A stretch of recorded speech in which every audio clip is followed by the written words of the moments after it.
Hi guys, it's Michelle, and today's video is going to be a video all about the 27 Club. You guys have probably heard about this. It is a pretty popular conspiracy theory. I've talked about it before in the way past, like a very long time ago when I didn't believe in it, but like now, as of recently, I've been really looking into it, and there's so much truth to it that it actually very much so freaks me out. So before we get into it, I want to thank Function of Beauty for sponsoring this video. Function of Beauty is a hair care brand that I have been using for almost 2 years at this point, and I absolutely love it. I love that Function of Beauty products are delivered straight to your door, so you don't have to worry about going out, especially right now. I honestly have not left the house and like gone into a store since March 15th, so it's great because I just like don't have to think about it. They just come directly to my door. Function of Beauty is so easy because you fill out a quiz about your hair goals and your current hair situation, and it's super quick. You can personalize your preferences, like the colors of the bottle and the scents, which by the way, this is the pear and vanilla scent. It makes my hair smell so good. It smells exactly like pear and vanilla, like how you would think, and it's amazing. And I get the strong hair scent because I like that it leaves a scent in my hair. You can get it unscented or you can get like the light hair scent. It's up to you. So I love that because it's so customizable. There are also no parabens, sulfates, GMOs, or toxins in any of their products, and they are 100% vegan and cruelty free, so love that. The packaging is super sleek. I like that you have the option to have the pump bottles, or you can like pour it into your hand. I have gotten so many compliments since I started using Function of Beauty on my hair. It's really made it a lot shinier, healthier in general, and also grown a lot since I use it. Like my hair grows so freaking fast now, so I'm obsessed with it. Those were some of my hair goals, were for volumizing, growing my hair, and making it shiny, and it genuinely has done all three. I also got this little number, which I have been loving. It makes me so happy. It is the Function of Beauty Leave-In Conditioner. It is so great because I love a good leave-in. It's super healthy for your hair. To use one of these treatments, once again, it obviously smells very good because it's still the pear scent. It makes my hair smell amazing and feel amazing, and I'm obsessed with it. If you guys want to check them out, you can get 20% off with my link down below, so definitely go do it. I'm telling you, you will be obsessed. Your hair will never look better, so go check them out. But thank you again to Function of Beauty for sponsoring this video, and let's get into the conspiracy theories. So the 27 Club is essentially a conspiracy theory that has been around for quite some time. The 27 Club is an idea that people have come up with because they believe that there is a connection between all of the multiple celebrities who unexpectedly passed away at the age of 27. If I'm being honest, I used to very much chalk it up to coincidence. I didn't believe in any of the conspiracy theories surrounding the 27 Club until I started recently to get more into it and researching it. And now I just feel like the more that I research it, the less that I think it's even a possibility that it's just a coincidence. The 27 Club includes hundreds of celebrities. You can look at the like Wikipedia page of how many celebrities who have actually passed away at the age of 27. Some of the most famous names that you have probably heard include Jimi Hendrix, Janis Joplin, Jim Morrison, Kurt Cobain, and Amy Winehouse. Like I said, the list goes on of celebrities who have passed away at this age, but we are going to specifically focus on these 5 celebrities and their passings and why it is so odd, and like just the similarities between them, because they will be important later in this video. So I'm gonna go in chronological order of when these people passed away, starting with Jimi Hendrix. On September 18th of 1970, Jimi Hendrix sadly passed away at the San Marcand Hotel in London. His girlfriend Monica was the one that found him, and she was actually with him that night and claims that he took 9 of her prescribed sleeping pills, which 9 of these sleeping tablets was actually 18 times the recommended dosage. It was later indicated that Jimi Hendrix was intoxicated with barbiturates and sadly passed away from choking on his own vomit. His ex-girlfriend Kathy Etchingham actually demanded on October 1st of 1970 that the British authorities reopen the investigation surrounding Jimi Hendrix's death. The reason that Kathy really wanted this case to be reopened is because there were several inconsistencies with his current girlfriend Monica's story. None of it really added up. A lot of people are kind of confused in general as to why so many of her statements weren't making sense. Like, she would be wrong about the timing of certain things, she would say certain things happened, and then later be like, I never said that. So a lot of it was just very, very odd and kind of suspicious. Nonetheless, in 1993, the case was ultimately ruled an accident, so there's been no further investigation into Jimi Hendrix's death. Less than a month later, on October 4th of 1970, Janis Joplin passed away at the Landmark Motor Hotel in Los Angeles, California. The official cause of death of Janis Joplin was an accidental heroin overdose. This is when people really began to raise an eyebrow at the entirety of the age of 27 in general, because two celebrities who were huge musicians just randomly passed away at such an unexpected young age of 27, and it was just weirdly consistent. And then about 9 months later, on July 3rd of 1971, Jim Morrison passed away in a Paris apartment. Jim Morrison's official death was listed as a heart failure, although there was no autopsy completed because it wasn't required by French law, which is obviously very suspicious and weird because we would have had so many more answers had there been an autopsy. It's been reported by several eyewitnesses that he actually did overdose on heroin, but like I said, since there's no autopsy, no one really knows. A pretty popular theory, I guess, of what people think happened, unless they want to go into like a more conspiracy side of it. I guess the more logical explanation of what people think happened was that him and his girlfriend Pam were in the apartment listening to music and doing heroin. And people believe because Jim Morrison was found in a bathtub that Pam noticed that he was having a bad reaction to the drugs and put him in a warm bath because that is apparently supposed to help somebody who is having a heroin overdose. Pam herself, you know, doesn't really have a story that quite makes sense. She basically says that they had a normal night. She didn't mention drugs. She just said that they were chilling, whatever, listening to music, and they went to sleep. And then in the middle of the night, Jim got up because he felt really sick and wanted to take a hot bath. And then that was where she found him the next morning. Interestingly, Jim's friend Sam Bennett has a very different story. Sam claims that Jim actually passed away at the Rock and Roll Circus Club in Paris. Sam was the manager of this club, and he claims that Jim came in to buy heroin and he took it into the bathroom and then never came out. Sam claims that Jim's dealers wanted to cover up his death, so they took him back to the apartment and put him in the tub, which was ultimately where Pam found him later. Either way, it is very suspicious, and we would obviously know a hell of a lot more if they had done an autopsy. This was when people really started believing in the 27 Club theory. Next, on April 8th of 1994, Kurt Cobain was found in his Seattle home, and it was later determined that he passed away 3 days earlier on April 5th, 1994. So Kurt Cobain's death was obviously, you probably know, ruled a suicide, and I'm not gonna go too into conspiracy that much on his specific death. I will go in a little bit, but basically suicide note was left, but a lot of people don't believe that it was actually possible because of the amount of heroin that was actually found in his system. There was so much heroin in his system that people believe that it was basically impossible for him to have picked up a gun and shot himself. A lot of people think that he was actually murdered because they also see inconsistencies in his suicide note regarding the handwriting. Many people speculate that his wife Courtney Love had something to do with it, and her response to these accusations is that they are made up to distract from the fact that years of the CIA tracking Kurt Cobain was what led him to commit suicide. Obviously, we don't really know much about that. It's kind of confusing, and ultimately, like I said, his death was ruled a suicide. This leads us to July 23rd of 2011, when singer legend you guys know I absolutely love so much, Amy Winehouse, sadly passed away in her home in Camden. I literally love Amy Winehouse. I think that's part of the reason why I never wanted to believe any of the conspiracy theories surrounding the 27 Club, just because I'm such a huge fan of Amy that like I just didn't want to think that anything sinister could have been going on. Also love that my best compliment that I ever get is when people tell me I look like fat Amy Winehouse. On July 23rd of 2011, Amy's live-in bodyguard ended up finding Amy Winehouse passed away in her bed.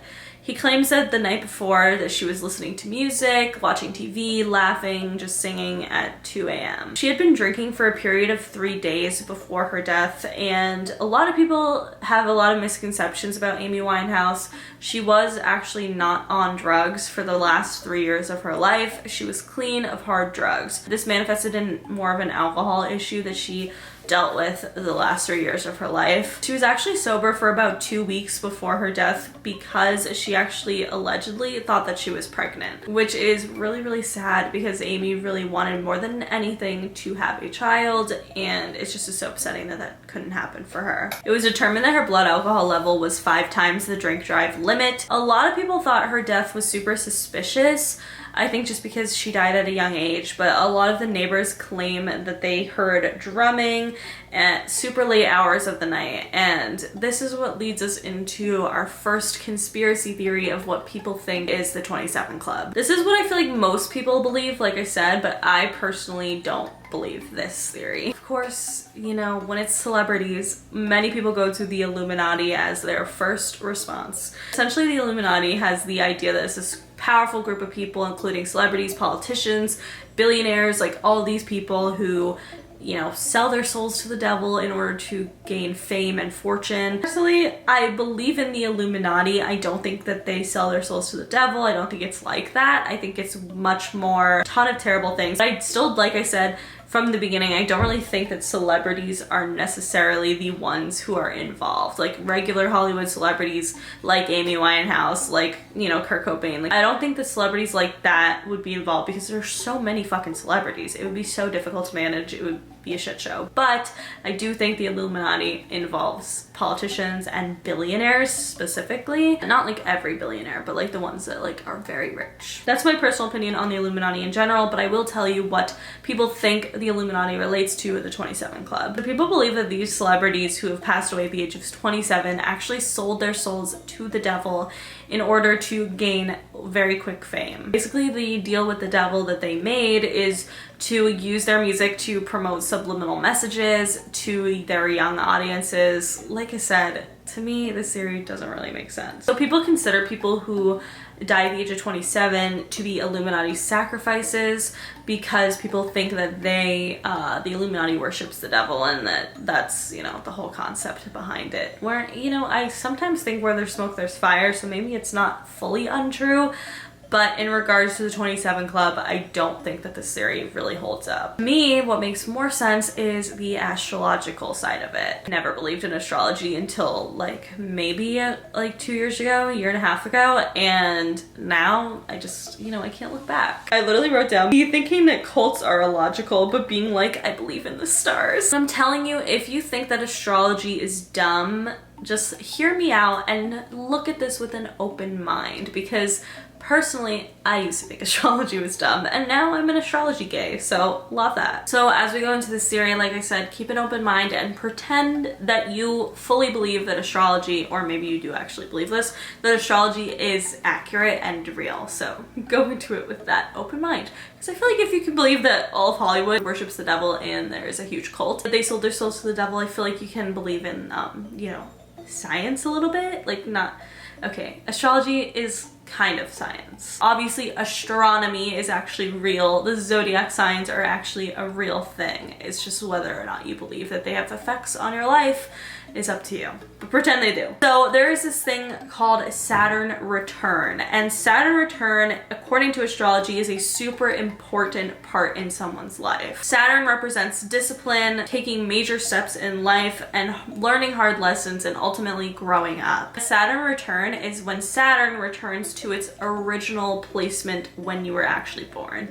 So for example, if you look at your birth chart and your Saturn is in Capricorn, then your Saturn Return is happening now, which would mean you're probably around the age of 27 to 30 years old. So Saturn returns happen every 27 to 30 years. Some people say 26 to 30. It's around that time depending on when you're born and depending on, you know, retrograde and everything that happens. So astrologically, it happens around that period of time, and then obviously it would happen again 27 years later. More earthly or whatever people who are less spiritual, I guess, would consider this part of your life like a quarter life crisis, and I guess that's kind of how you would take it if you're not into astrology. In astrology, Saturn really calls out people for being inauthentic to themselves. If you are doing something during your Saturn return that you know in your heart of hearts is not for you, like for example, if I was 27 at this point and I was, you know,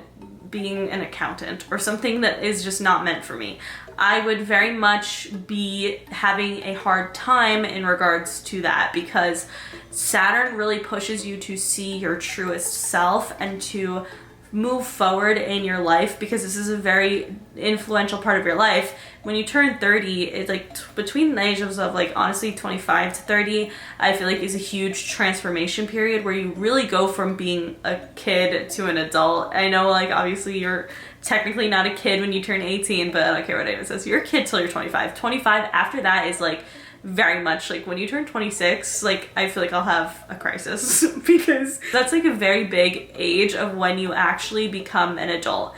It's when a lot of people, you know, finish grad school or their first job, like their first real job, and start to really move into the world, or maybe even get married and have kids at that age. So it's a very big changing point. I feel like we can agree on that astrologically and also non-astrologically. So Saturn return makes people who are struggling with certain things, you know, it kind of escalates that, because I feel like anyone can understand that change is very hard if you are somebody who is currently struggling with something, especially addiction, like just huge changes in your life and huge pressure that you feel from changes and from, you know, growing up and getting to this age can be detrimental. Saturn return can basically do this. It can make people who are already struggling struggle even more. It's really sometimes could be not a good time. I'm not saying that all Saturn returns are doom and gloom. Really, a lot of them are fine, and a lot of people, you know, emerge a better person from Saturn return, but there are a lot of people who struggle with this because it really forces you to see things for the truth, which I think can be scary for a lot of people. It really forces people to see themselves a different way and see what they're doing and if it's authentic to them and what they should be doing. And it's very much a purging period, purging out the things in your life that are not meant for you. In general, Saturn can just make people's hardships feel 10 times harder, and that can be really, really hard and difficult for somebody who is already struggling with substance abuse. This is why a lot of people, including any astrologer you'll talk to, believe that the 27 Club is cracked up to the fact that these people are dealing with their Saturn return, and it's a very, very hard time for them. So like I said, a lot of astrologers believe that because of the effects that these people were feeling on Saturn return, it either led them to suicide or led them to drink and do drugs, which obviously ultimately ended up in an overdose.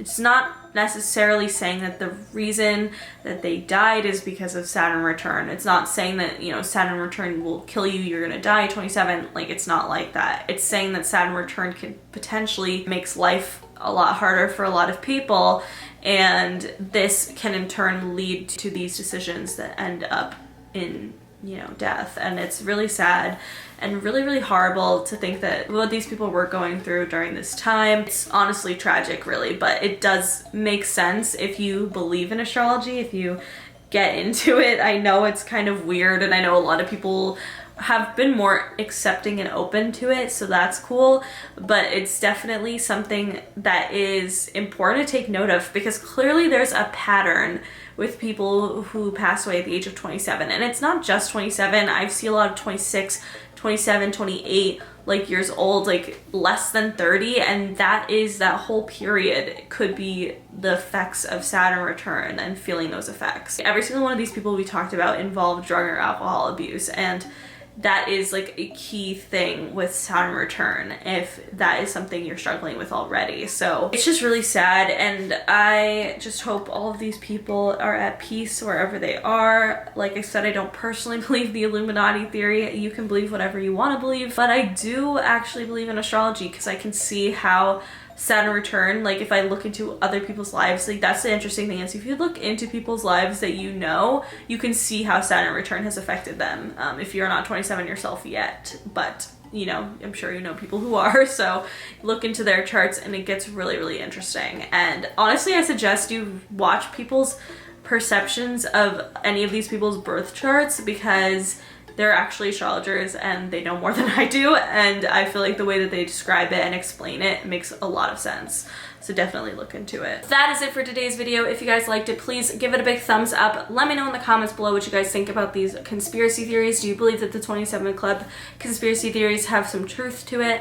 let me know in the comments below. But that is it. Thank you again to Function of Beauty for sponsoring this video. Like I said, if you guys want to check them out, click the link in the description box below to get 20% off your first order. That is it. Make sure you follow me on Twitter, Snapchat, and Instagram because I'm always posting really dope ass shit on there. Subscribe for new videos every week, and I will see you guys later. Bye!